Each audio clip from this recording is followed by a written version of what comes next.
Hi, I'm Dave Mountain. I'm an email and online advertising consultant for Marketing and Advertising Direction, and today we're going to talk about email accessibility.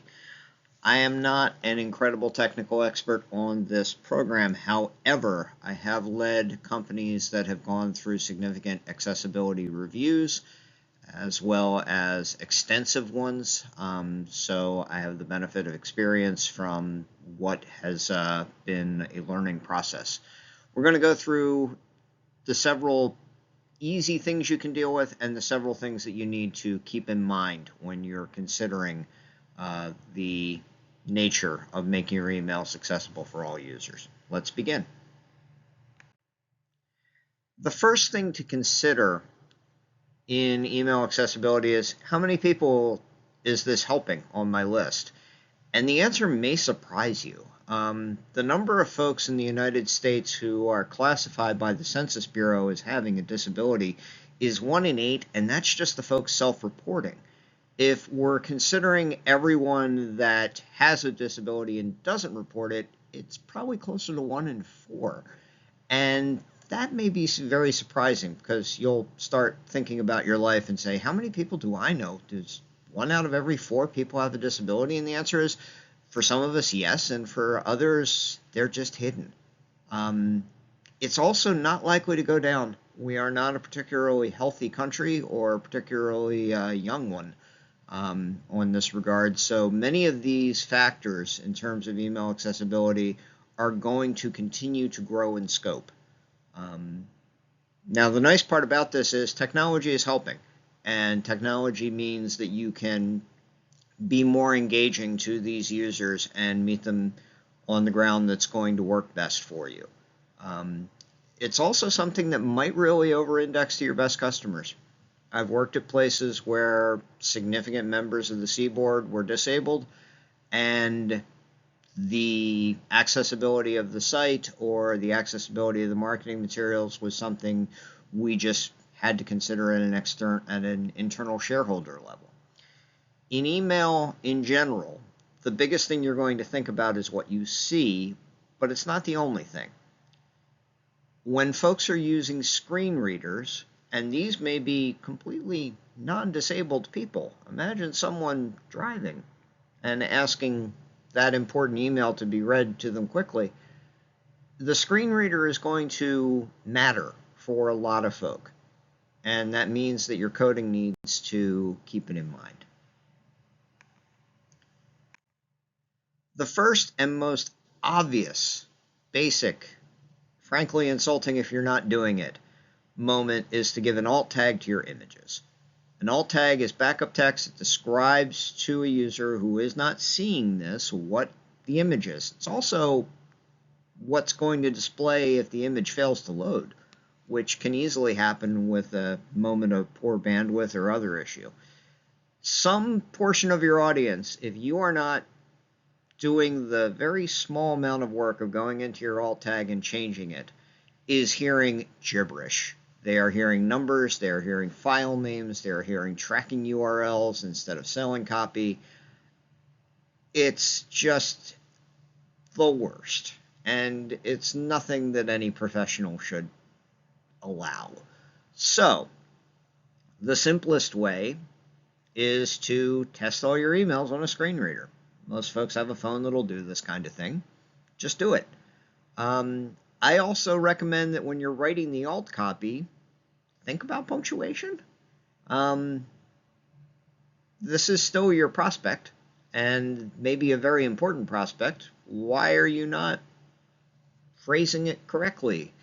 Now, how diligent you are with your alt tag copy is up to you. If you are finding legal hair pulls around every corner and you're saying, oh great, here's one more thing I got to spend 6 months getting through compliance, I get why you would underscore this, but it's really up to you and your brand. And to not have alt tag copy is just terrible. Do better. The next point to consider is a rendering check. Rendering checks are software processes that show you what your email looks like in different browsers, devices, platforms. The most common providers in this space are Litmus and Email on Acid. Litmus is bolted into some software program, so is Email on Acid. What you're going to get from a rendering check, especially if you haven't ran one before, might seem intimidating. Oh no, my email looks a little bit different on dozens of different platforms or all kinds of different devices, and why is it this on that? And oh no, we're not looking good on Lotus Notes from 2006. Is anybody reading your email on Lotus Notes from 2006? Most of these can be safely ignored if you're at a brand that is okay with safely ignoring it. If you are at a place with extreme standards and is looking for perfection, you're going to have to code for perfection. And that usually involves an offshore team and weeks of turn, etc. So a rendering check is necessary, but making sure your emails are absolutely pitch perfect on all platforms is not. What you're looking for is consistencies. You're looking for font sizes. You're looking for image issues. You're looking for how it deploys on dark mode. That's what you're really checking in a rendering check. Remember, perfect is often the enemy of not only good but sanity. Something else to keep in mind is that a surprising number of people, at least to some folk, are not able to see all colors. They're called color blindness, but it's generally a misnomer. Most people see some colors, they just don't see all. And the most common type of color blindness is red-green. So as this image here shows, maybe your seasonal stuff or your button isn't popping quite as much as you think it is. Keep in mind that color blindness is far more common in men than women. It is also something that can creep up on people. It usually can often show up through aging, disease, or side effect from medication. And it's not going to be all at once or total. So to the user, they're not going to think, boy, here's an email that I would be enjoying more if I weren't just a little bit colorblind. It's just going to be, hey, this email just seems kind of drab, and I didn't notice the button. That may be why. Stay humble with your design. Not everybody sees things the way you are seeing them. Columns are another huge problem for screen readers, especially historically. They're getting a little bit better over this with time, but it's still a bit of a no-no. If your email has multiple columns, your screen reader folk may be hearing complete gibberish. They may be hearing the first 5 lines of column 1 and then the first 5 lines of 5 words of column B, and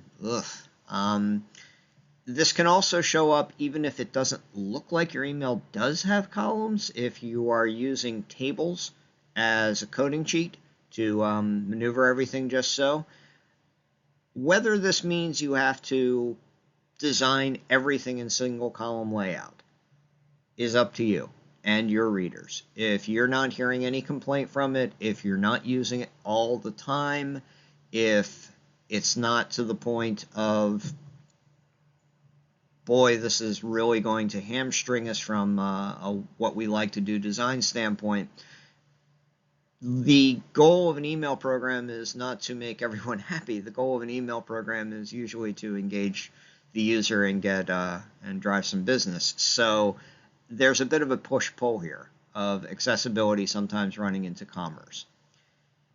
In general, single column works relatively well. Use double column on rare occasions. Know that you're going to be throwing back a little bit of the audience that way. And as a side note, screen readers are also going to read your pre-header. And your pre-header is the little sliver of copy that occurs in the inbox before you open the email. If you've been ignoring it, now's a good time not to ignore it. Fonts. In general, if you want something read, it needs to be 12-point or better. But of course, as we all know as marketers, not everything is something we really want to be read. Sometimes we have to include legalese, sometimes we have to include terms and conditions, and when we do so, we usually cheat the font size. That will irritate some users. It will be a pushback. For others, and for screen readers, they're going to give it the exact same emphasis that your main copy is. So if that helps you cut down some of the legalese, good.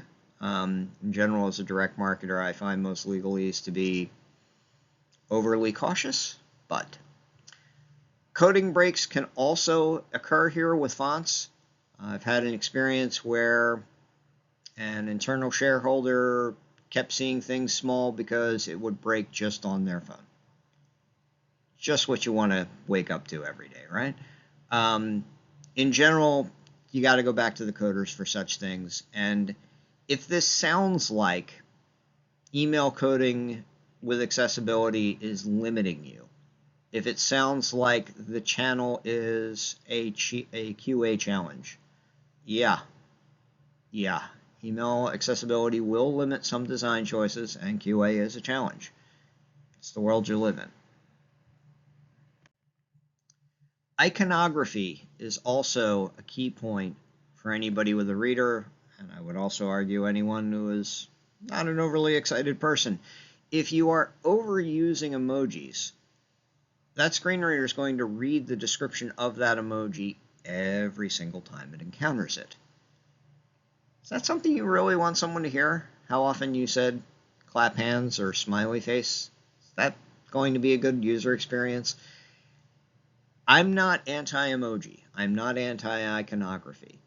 What I am against is overuse and rare symbols, abbreviations, counting mechanisms, all these different graphic elements. A little goes a long way. Think about them like spice. You might like spice, but you probably don't like 6 different ones on your food. So summing up, what's your next steps? Know your list. And by list, I mean not just the people who are getting the email, but the people internally who are getting the email. If there is an accessibility issue that is particularly important to an important internal shareholder, make it important. Keep in mind that perfection is rarely achievable quickly, but making gains on accessibility, especially if you aren't currently doing alt tags or pre-headers or you're doing a ton of multi-column, is not. This is not going to create a huge breakthrough in open or click or even buying. It's just not. It's just going to make you seem like a good person and a good company, and it's going to not cost you anything beyond the fix. And once you've done the fix, you're never going back to the old way. So have some empathy for anybody that is looking at something with a challenge. It may be you one day. As with email practices, everything is on loan here. Everything is strong practices, not best, and things change. Encourage engagement from your users. Nobody replies to spam. Embrace the journey, because email is a destination, or a journey, not a destination. You are always fixing, you are always improving, you are always getting better. If you would like some help improving, fixing, and getting better, please contact us. Phone number, email, website, or LinkedIn. Thank you for your time. Happy emailing.